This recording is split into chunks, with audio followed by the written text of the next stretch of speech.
saya buka suatu channel YouTube.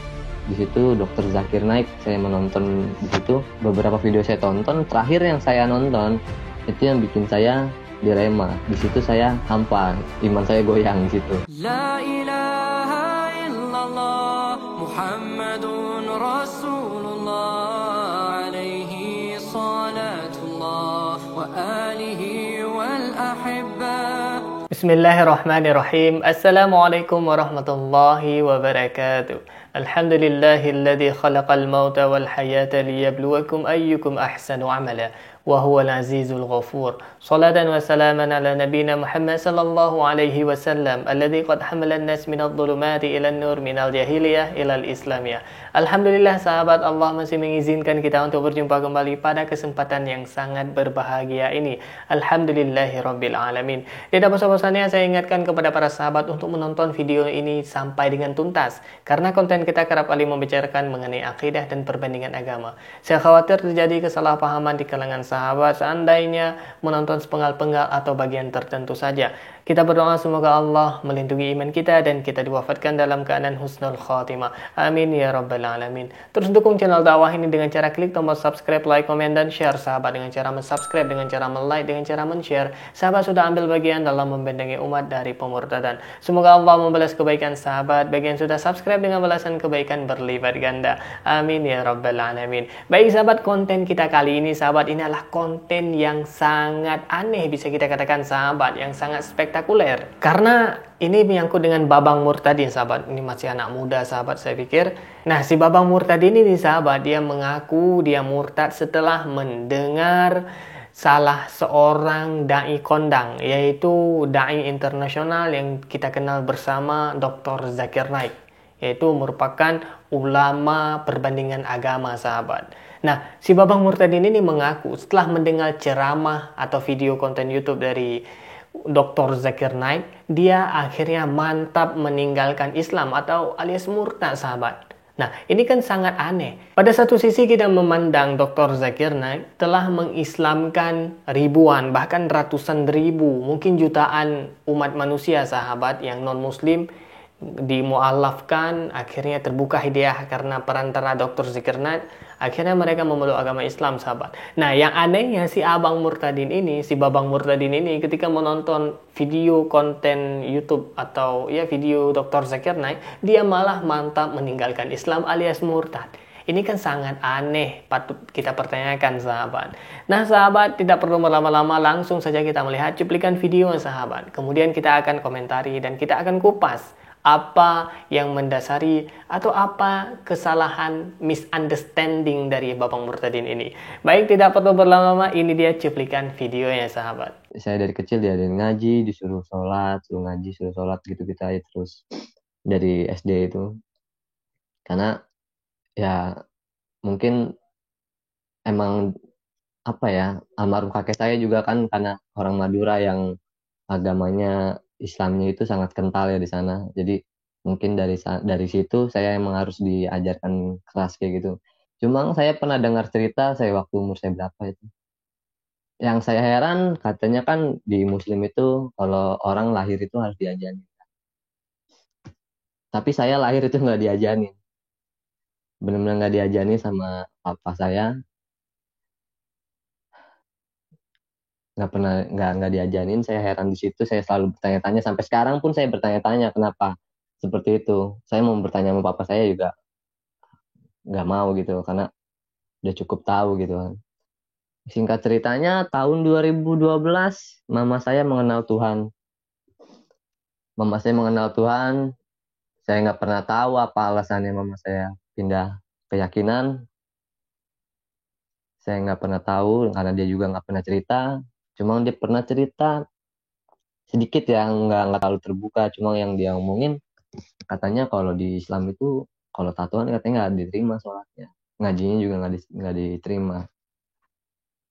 Lalu saya selalu bertanya-tanya kepada diri saya sendiri, emang iya apa iya. Akhirnya saya membuka-buka di Google, mencari-cari tahu apakah yang benar di Al-Quran kalau orang bertato itu nggak boleh sholat. Cuma nggak ada jawaban sama sekali. Cuma banyak omongan dari orang-orang yang benar.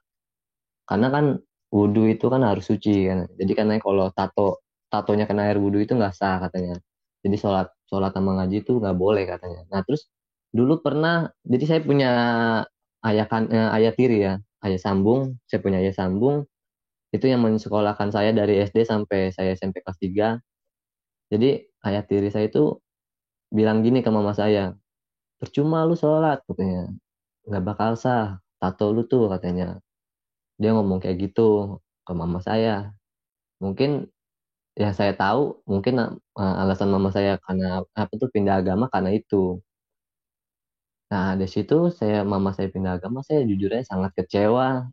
Saya bener-bener saya bener-bener apa ya, langsung pergi aja lah dari rumah. Bener-bener nggak mau, udah nggak mau sama mama saya gitu. Dia pengen pergi, udah nggak mau hidup sama mama karena apa ya, saya tahu ya, dulu itu yang saya tahu Kristen tuh udah kafir gitu loh, kafir, udah masuk neraka lah intinya, ajaran sesat. Tapi yang anehnya ya mungkin emang Tuhan sudah memilih saya dari kandungan. Amin. Anehnya itu saya punya teman Kristen dulu SD, saya nggak fanatik ke teman gitu. Kalau cuma jadi teman oke. Cuma kalau di satu keluarga itu saya punya orang yang punya agama Kristen, saya benar-benar apa ya, benar-benar kesal gitu, sakit, benar-benar kecewa sama orang itu. Cuma kalau berteman saya baik banget sama orang Kristen. Cuma mungkin karena orang yang disayang gitu.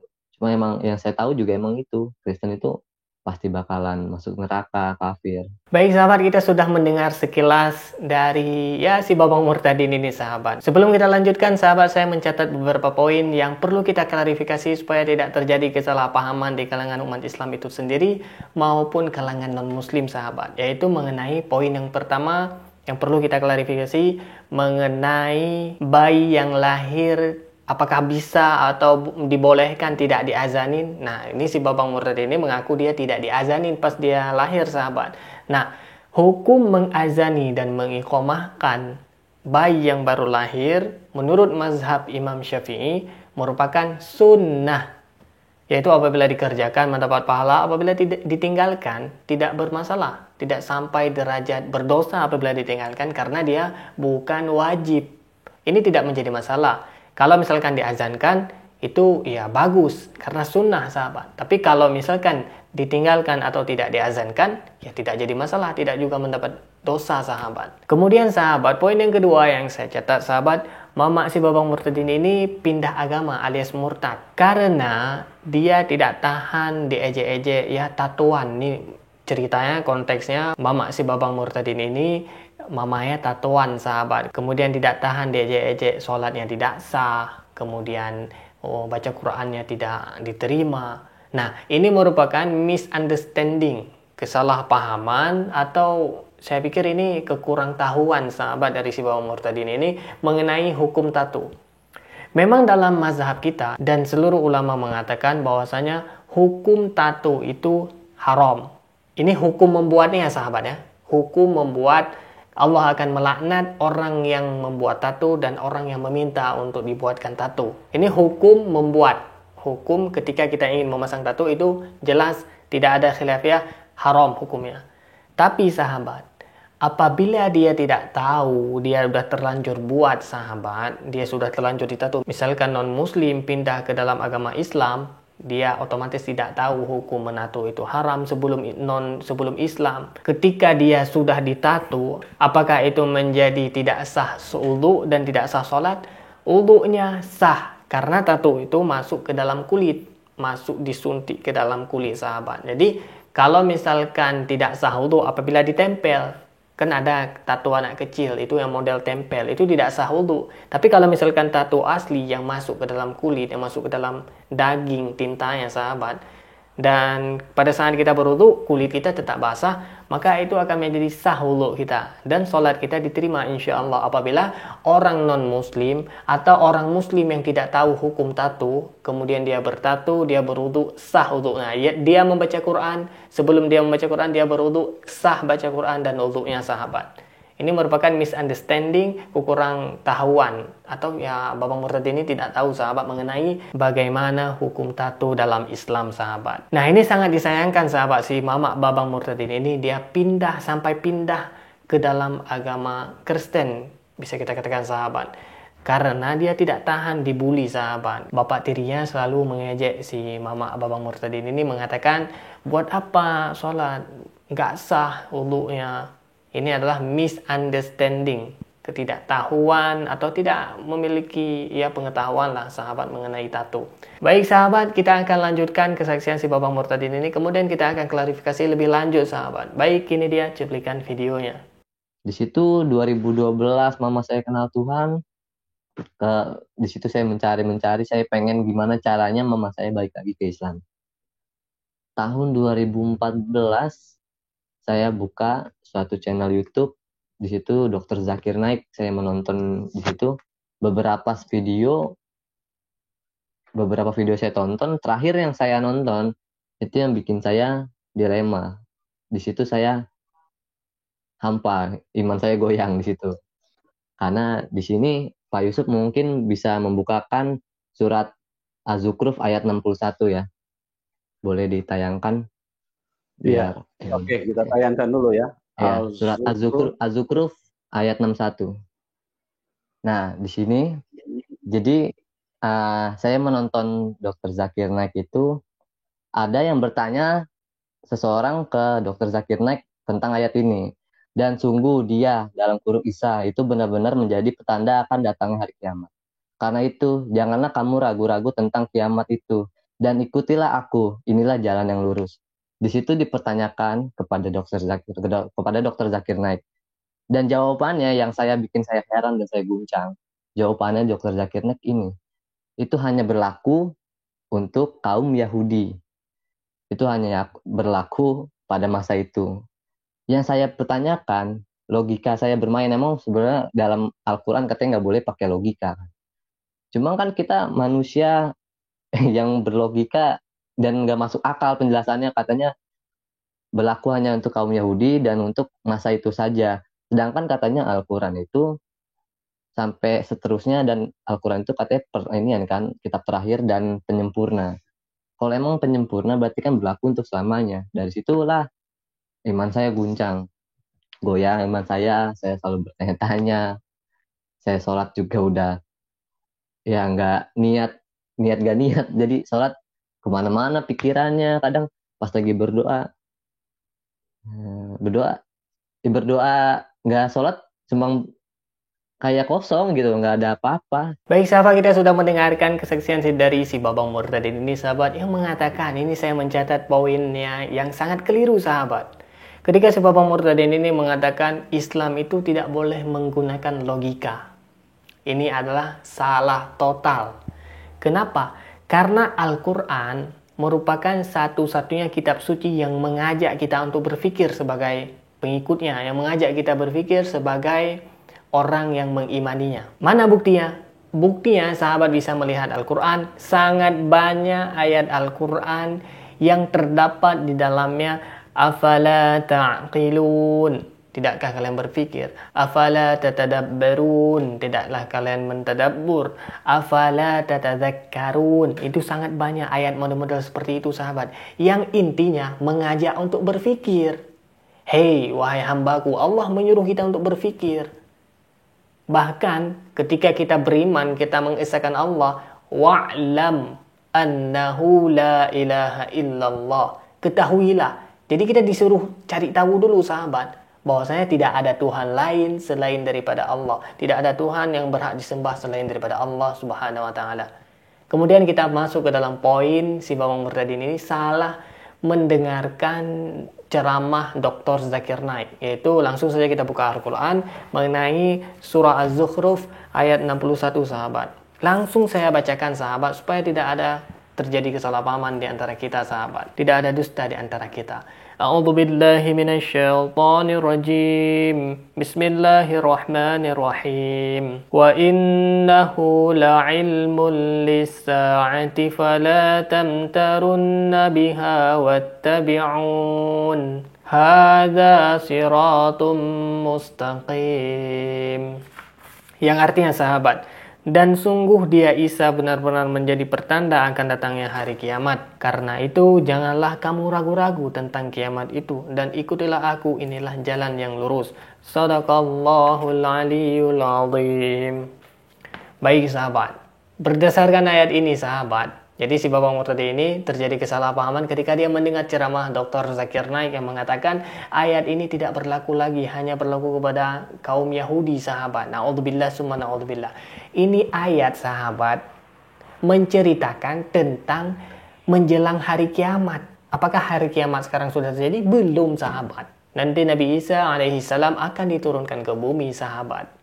Itu menjadi pertanda yang sangat besar bahwasanya kiamat itu akan hampir terjadi. Kiamat hampir terjadi karena Dajjal sudah diturunkan.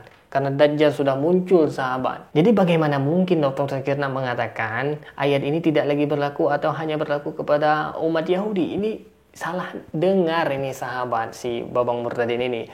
Nah, mungkin maksud dari Dr. Zakir Naik yang salah dipahami oleh si Babang Murtadin ini merupakan syariat Nabi Isa alaihi salam. Itu hanya berlaku kepada umat Yahudi, kepada kaum Nasrani sahabat. Nah, jadi syariat Nabi Muhammad akan berlaku sepanjang masa. Ketika Nabi Isa alaihissalam diturunkan lagi ke bumi, maka otomatis Nabi Isa akan mengikuti syariat Nabi Muhammad dan mengajak untuk inilah jalan yang lurus, sembahlah Allah, Rabbi wa Rabbukum, Tuhanku dan Tuhan kalian. Kita mengikuti syariat Nabi Muhammad SAW. Tidak ada syariat lain sahabat.